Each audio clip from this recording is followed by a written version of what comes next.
विक्रमास। I am पूजा सिंह और आज हम यूपीएससी के से रिलेटेड हम क्वेश्चन डिस्कस करने वाले हैं। जैसा कि आपको पता है हम अपने चैनल पे free of cost answer writing practice करते हैं डेली मेंस के लिए। ये पूरी तरह से डेडिकेटेड चैनल है विक्रमास आईएएस पीसीएस, जिसमें हम प्रीलिम्स और मेंस दोनों की प्रिपरेशन आपको कराते हैं। और इसी सब सीक्वेंस में हम आजकल आपके साथ कर रहे हैं आंसर राइटिंग का प्रैक्टिस, क्योंकि आप सबको पता है कि आंसर राइटिंग बहुत इंपॉर्टेंट होता है। यूपीएससी में मेंस प्री अगर आप क्वालिफाई कर लेते हैं तो उसके बाद मेंस क्वालिफाई करना रहता है।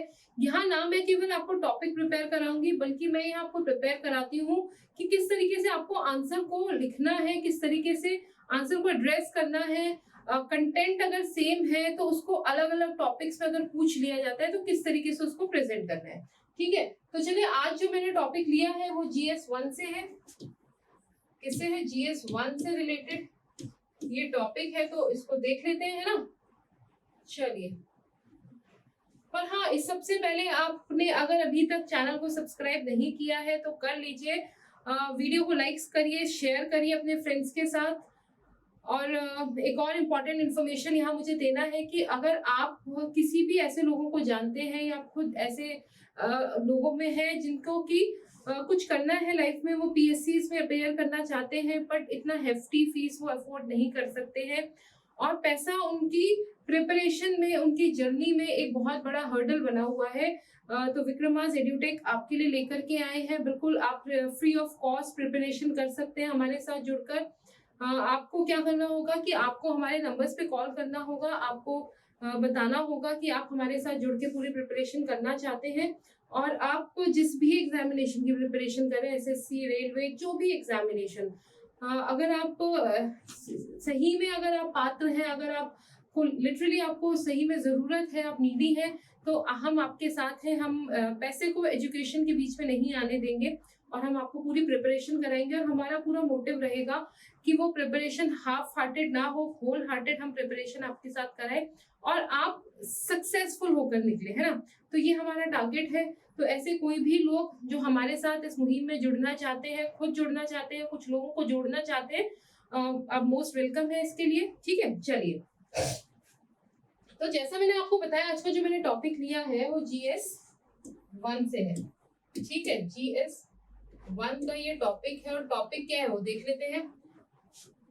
डिस्कस, देखिए मैंने आपको कीवर्ड्स पूरा बता दिया था कि क्या क्या कीवर्ड्स होते हैं और अगर क्या जो कीवर्ड पूछा जाता है उस तरीके से आपको आंसर को किस तरीके से प्रेजेंट करना है। ठीक है, अगर आपने नहीं किया तो इसी चैनल पर प्लेलिस्ट में आपको मिल जाएगा mains answer writing, UPSC answer writing से रिलेटेड पूरी टिप्स एंड टेक्निक्स का मैंने एक वीडियो बनाया है और मैंने वहाँ एक टर्म को जो क्वेश्चन पूछी जाती है उसको बहुत डिटेल में आपके साथ डिस्कस किया। ठीक है, चलिए, तो आपको क्या डिस्कस करना है? पॉजिटिव एंड नेगेटिव क्या impact of globalization on opportunities for women in India. ठीक है, क्वेश्चन बहुत सिंपल है, बहुत स्ट्रेट है। आता है तो आप बहुत अच्छे से लिख देंगे, नहीं आता तो भी जनरल नॉलेज से इस क्वेश्चन को आप लिख सकते हैं। ठीक है, चलिए, अब देखिए ग्लोबलाइजेशन जो है वो बहुत इंपॉर्टेंट टॉपिक है, यूपीएससी का बड़ा फेवरेट भी है। एक क्वेश्चन ग्लोबलाइजेशन से जरूर आता है। क्या है बेसिकली ग्लोबलाइजेशन, है ना। वर्ड क्या है? ग्लोबलाइजेशन। तो इसका जो रूट वर्ड है वो कहीं ना कहीं ग्लोब भी है ना।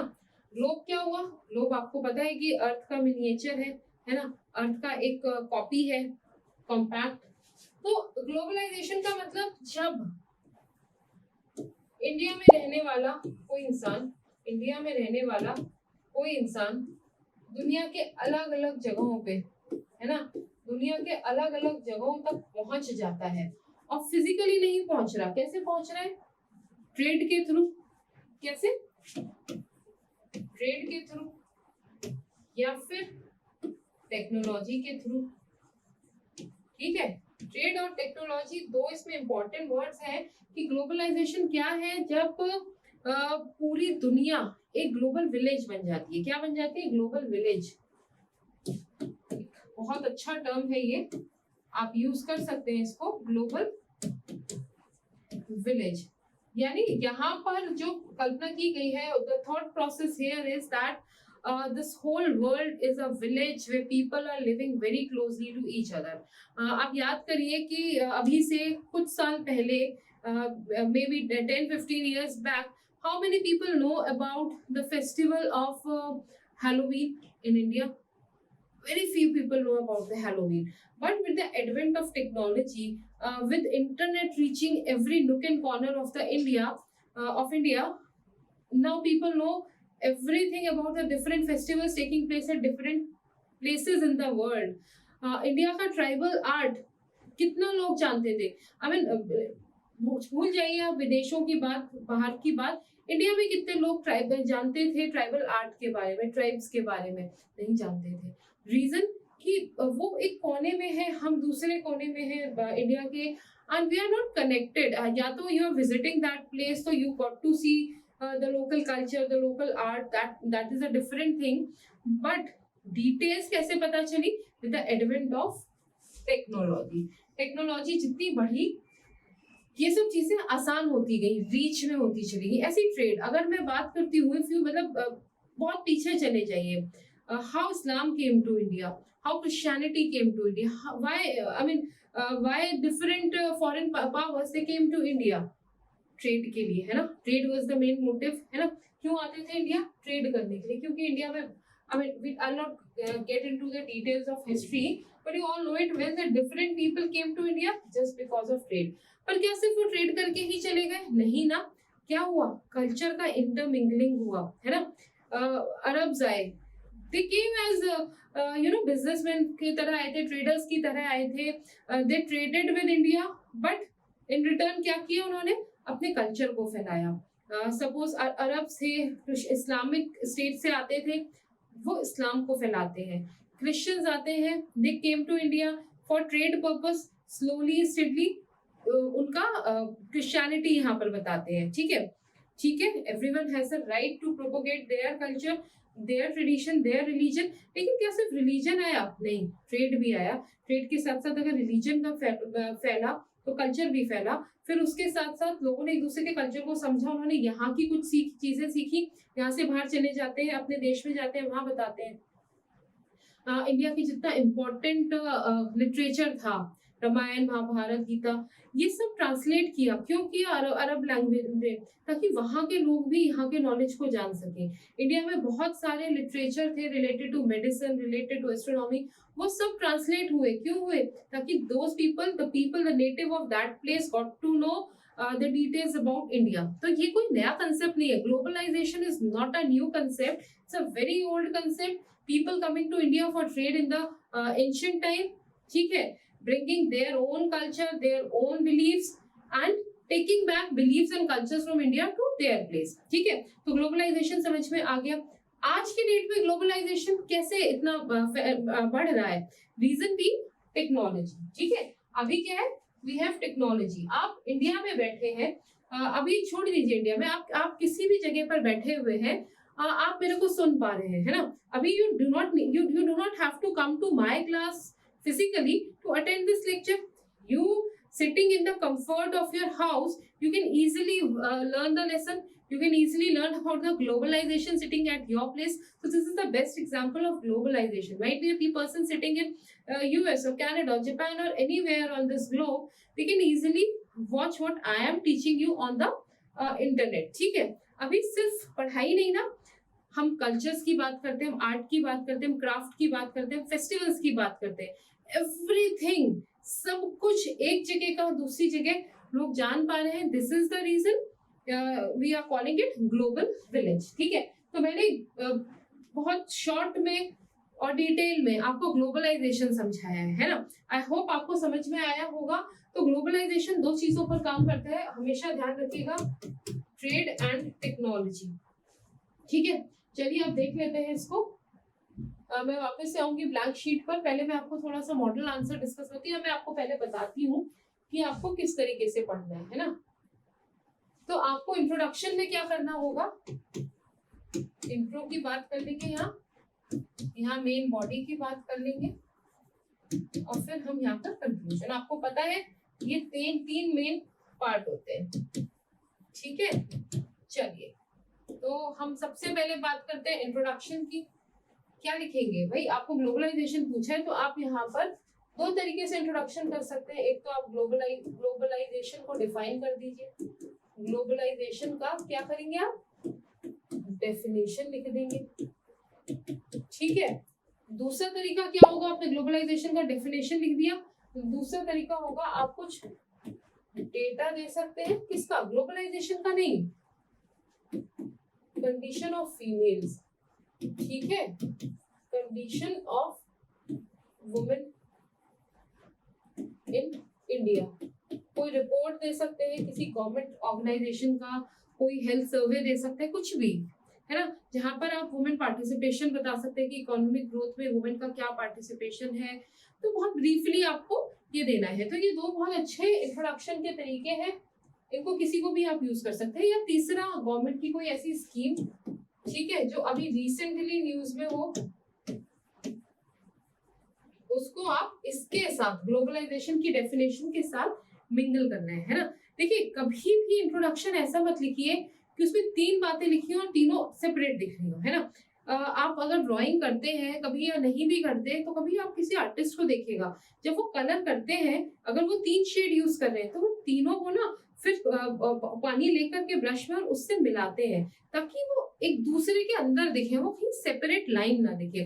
तो आपका इंट्रोडक्शन या आपका आंसर भी इस तरीके का होना चाहिए कि आप इस आंसर में यहाँ से लेकर यहाँ तक जो भी लिख रहे हैं, whatever you are writing in the question, in the answer, it should look interconnected. ऐसा नहीं होना चाहिए कि you can easily say, okay, this is something different, this is something different, this is something different. No, write different things but connect them together. ठीक है, आप मेरे इस पॉइंट को बहुत अच्छे से समझिए।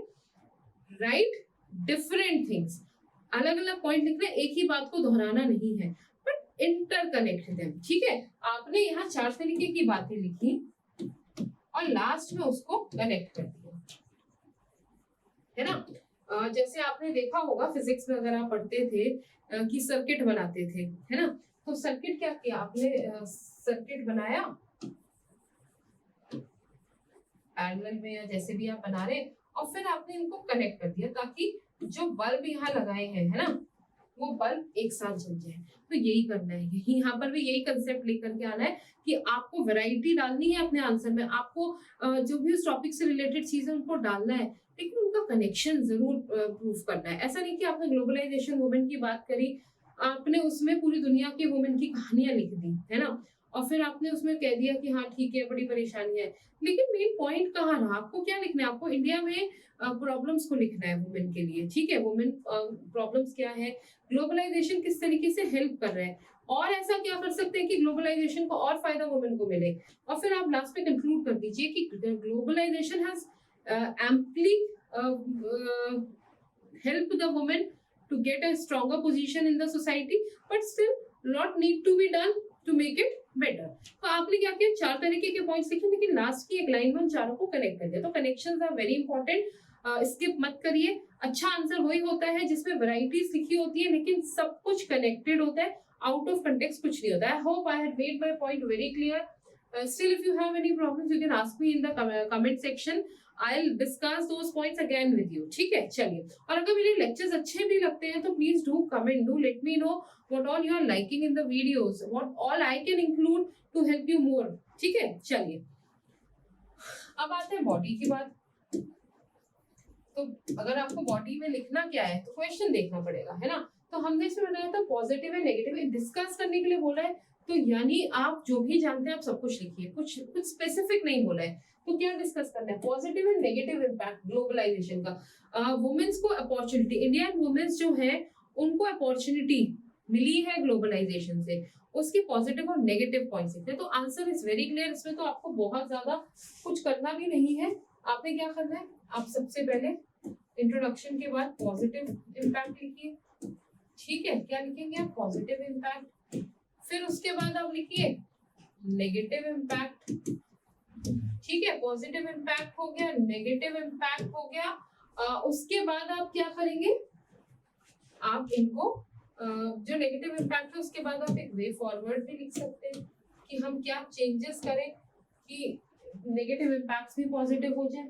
और फिर लास्ट में आप एक अच्छा सा कंक्लूजन कर दीजिए वही जैसे मैंने आपको बताया था कि despite so many problems still globalization is helping women, या अगर आपको लगता है कि despite so many positive things globalization still had more problems, तो आपको जैसे भी लगता है अपनी बात को आप करिए, क्योंकि डिस्कस का फायदा ये है कि you are free to write your views, but please mind my words, if you are asked to write your own views, don't make it personal views, ठीक है, make it generalized view, whatever you have read about the topic, whatever you have known from the different sources, stick to those points, don't start giving your own personal views, ठीक है, कितना भी question आपसे पूछ ले, how what do you think, how do you think, no, it's not that they are asking you your very personal views, no, or it is asking you the views which you have learned and grown up, ठीक है, आप बहुत centre में होके neutral views दीजिए,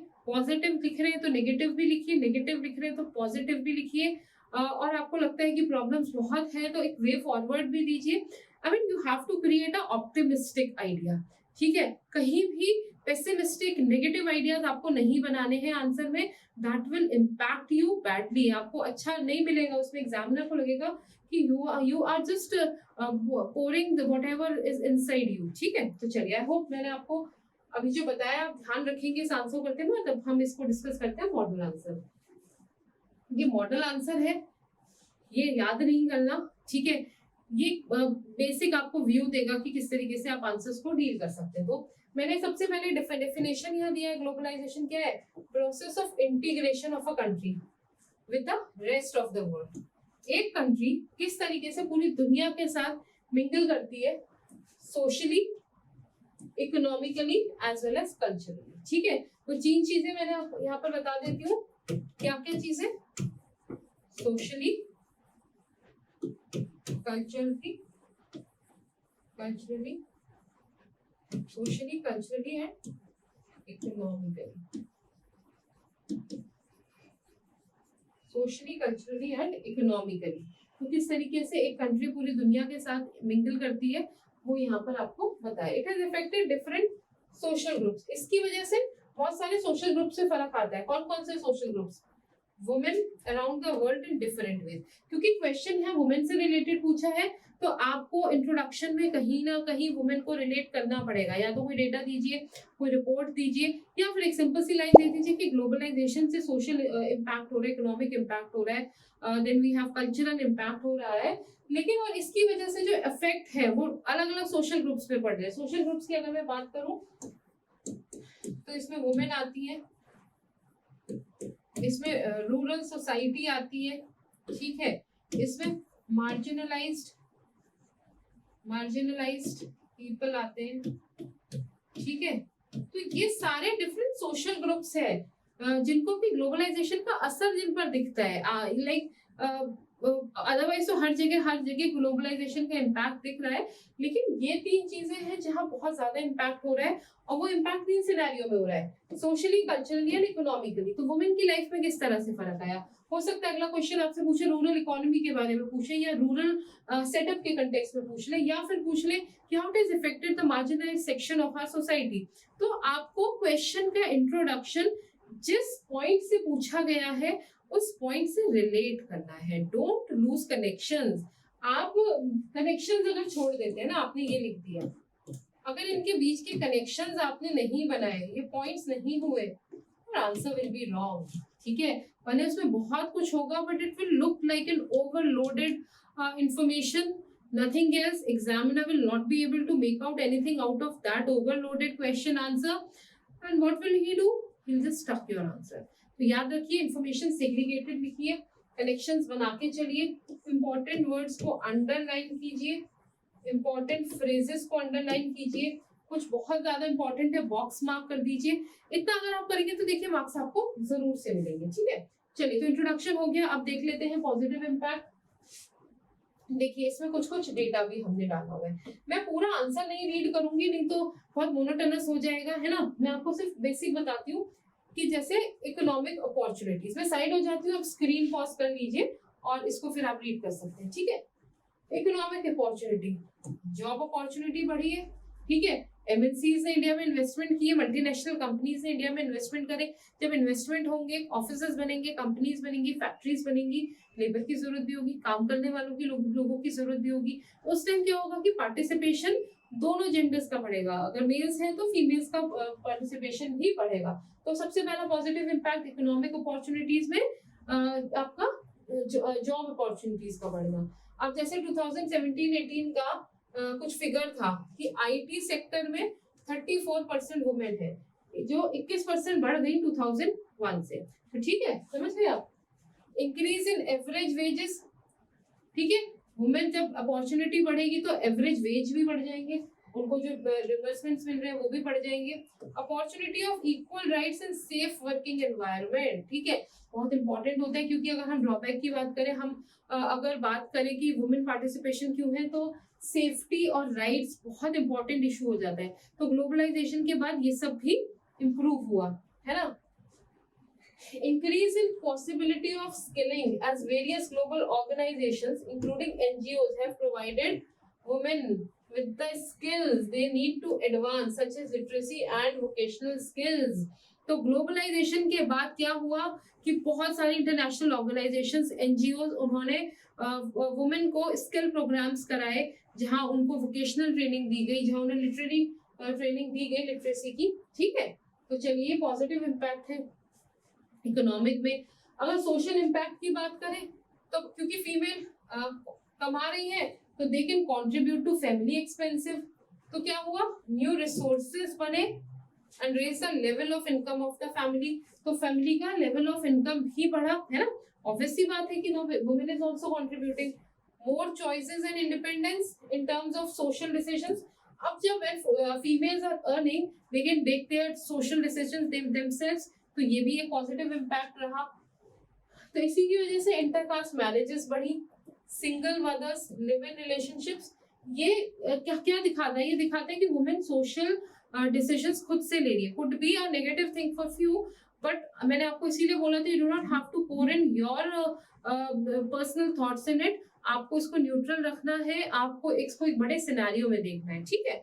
चलिए, फिर increase in education of women as well, improvement in healthcare facilities leading to reduction in MMR and IMR, ठीक है। तो MMR और IMR जो डिजीजेस होती है उसमें रिडक्शन हुआ, क्योंकि वुमेन का जब एजुकेशन होगा, जब एजुकेटेड होगी वुमेन, तो they will have more emphasis on health sector also, they look after their health of their family, health of their kids. तो देयर मतलब देखा गया कि there was reduction in MMR and IMR। आप चाहें तो MMR और IMR का फुल फॉर्म मुझे बता सकते हैं, है ना। मीजल, मम्स, रूबेला, इसका आप मुझे बताइएगा। इंक्रीज इन अवेयरनेस, अवेयरनेस बढ़ी किसकी, अपने राइट्स के बारे में। पहले फीमेल्स को अपने राइट्स के बारे में पता नहीं था, पता भी था तो they can not speak that thing. Now the woman is educated, now she is earning, now she can take her own social decisions herself now, so it has lead to increase in awareness of their rights। अब जब rights का पता होगा, specially rural women में भी, they have been influenced by globalization। कैसे, media और कुछ एनजीओज के प्रोग्राम्स होते हैं जहां पर उनको कॉन्फिडेंस को और विल पावर, अपने हक की लड़ाई लड़ने के लिए उनको कॉन्फिडेंस दिया जाता है, उनके विल पावर को बढ़ाया जाता है। तो आप देख रहे हैं कि किस तरह से इसको बनाया जा रहा है आंसर को, इसी तरह से आपको भी बनाना है। बहुत सारे पॉइंट्स हैं, इतने पॉइंट्स आपको लिखने होंगे, लेकिन इसको बहुत इस तरह से लिखना होगा कि आंसर आपका जितना वर्ड्स आपको बोला जाए उतने में पूरा आ जाए, कोई इंपॉर्टेंट पॉइंट भी मिस ना हो। उसको कैसे करना है वो भी मैं भी आपको बताऊंगी। अब कुछ नेगेटिव इम्पैक्ट देख लेते हैं, है ना।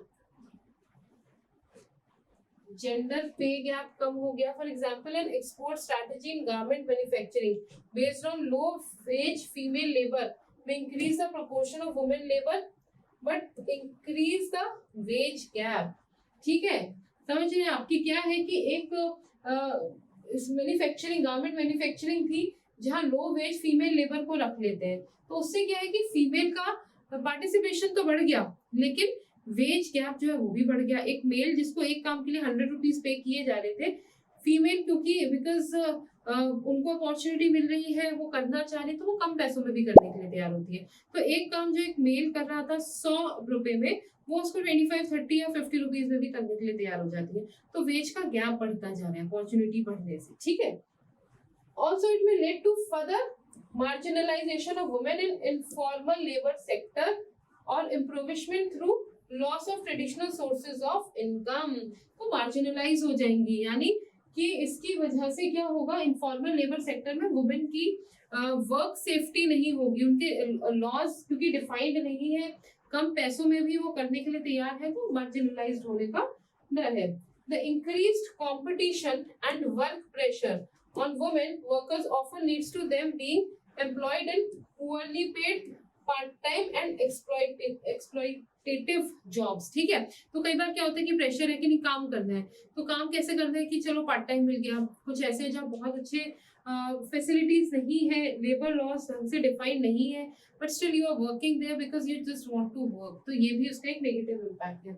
अब इससे क्या होगा कि अगर इस तरीके का होगा तो फिजिकल और मेंटल हेल्थ दोनों डिटेरियोरेट होगी, और जब फिजिकल और मेंटल हेल्थ डिटेरियोरेट होगी तो कुछ भी हम बोले ग्लोबलाइजेशन का कितना भी इम्पैक्ट आ रहा है, इतना भी इम्पैक्ट नहीं है। Women still has to look after their families. अगर उनका मेंटल और फिजिकल हेल्थ अच्छा नहीं होगा तो अल्टीमेटली उनकी फैमिली की फिजिकल और मेंटल हेल्थ भी अच्छी नहीं होगी। तो ये चीजें आपको ध्यान रखनी है ना। तो मैं यहाँ में कुछ ऐसे पॉइंट्स आ रही हूँ कि आप जनरलाइज नहीं है, ये पॉइंट्स वो है जिन्हें अगर आप डालते हैं तो आपका बहुत एनरिच्ड आंसर बनता है ना। चलिए फिर उसके बाद womens are victim of career stagnation. Family है, प्रेगनेंसी है, उसके बाद बच्चे हैं, they got stagnancy in their career, they do not get much opportunities। 2 साल 3 साल 4 साल 5 साल एक ही पोजीशन पे काम कर रही है, with not much of promotions, with not much of appraisals in money। तो इस तरीके से क्या होता है कि करियर का स्टेग्नेशन भी होता है। अब एक मैन और वुमेन एक साथ करियर का स्टार्ट करते हैं, men senior positions पे बन जाते हैं because they do not have to bear the child, they do not have to go through the pregnancy and then looking after the kid। और फिर कुछ भी होता है तो woman has to sacrifice his job, his career, or she has to take up some part time job to look after the child, ठीक है। तो यहाँ पे क्या है, करियर का स्टेग्नेशन है। The ability to benefit from new opportunities is related to access to productive assets। क्या, एजुकेशन, स्किल्स, प्रॉपर्टी, क्रेडिट। फिर भी कितना भी हम बात करेंगे, female has less access to all this. Working women offer suffer from dual responsibility. General point है ये, आप हर कोई डालेगा कि ड्यूअल रिस्पॉन्सिबिलिटी है, because she has to look after the work, she has to look after the family. Coming to work place can not in any case free up the women from taking up the family responsibility, they have to take the dual responsibility। domestic भी है। Transfusion of western norms through mass media and introduction of social media as a consequence of globalization has led to problems for women like commodification, vilification and harassment on social media। बहुत important point है, very thoughtful point है ना। मैं इसको लिख देती हूँ, अगर आप इस तरीके के पॉइंट्स अपने आंसर्स में इंक्लूड करेंगे definitely you are going to get very good marks, ठीक है। क्या होता है, कोमोडिफिकेशन हो रहा है वुमेन का। इस तरीके से एड्स में आपने बहुत सारे एड्स देखे होंगे where womens are commodified, that ad has nothing to do with a female but still females are performing in that ad. What is that? That is commodification of women to sell so sale and undergarments for male, why a female is appearing in that ad, this is just because of the commodification of women। harassment है social media पे, इतना सब कुछ images को फंस कर लेते हैं, उसको बहुत सारा छेड़खानी करके they can put up lot of media on social media, ठीक है। उससे क्या होता है कि वुमेन का सेल्फ कॉन्फिडेंस टूटता है। तो there are so many things जो ग्लोबलाइजेशन का नेगेटिव इम्पैक्ट है। This is one very important point, इसको जरूर इंक्लूड करिएगा अपने आंसर्स में, ठीक है। चलिए कंक्लूड करते हैं। Conclusion, there is need to mitigate the negative impact of globalization on women by ensuring skill development, innovation and creating an enduring and safe environment for womens holistic development. तो एक बहुत positive note पर इसको खत्म किया है कि बहुत सारी प्रॉब्लम्स है, बहुत सारे नेगेटिविटीज है, ग्लोबलाइजेशन के बहुत सारे नेगेटिव इम्पैक्ट हैं, but still women has to move on. We have to provide skill trainings, we have to provide safe environment to women, ठीक है, so that it led to a holistic development of women, ठीक है. Women themselves have the power, they have the will, they have this thing inside them that they takes the dual responsibility, so they are capable enough, है ना. They do not have to prove it to anyone that they are capable. And this is not, I'm not saying all this because I am a woman. I can see many women. There are many women in society now. The women are equally participating. They are flying in the sky. They are leading the armies. They are leading the troops. What not a woman is doing nowadays. Abhi Chandrayaan ke saath there were so many female scientists associated who participated immensely in the project and led to its success. So we have to first change the mindset. Then only we can think for betterment of women or any marginalized society or marginalized person of the society, ठीक है.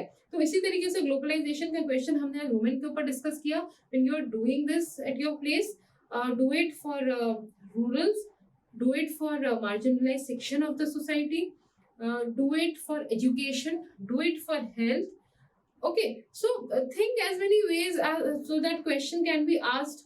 तो मैंने आपको क्या क्या बोला, आपको किसके लिए और करना है.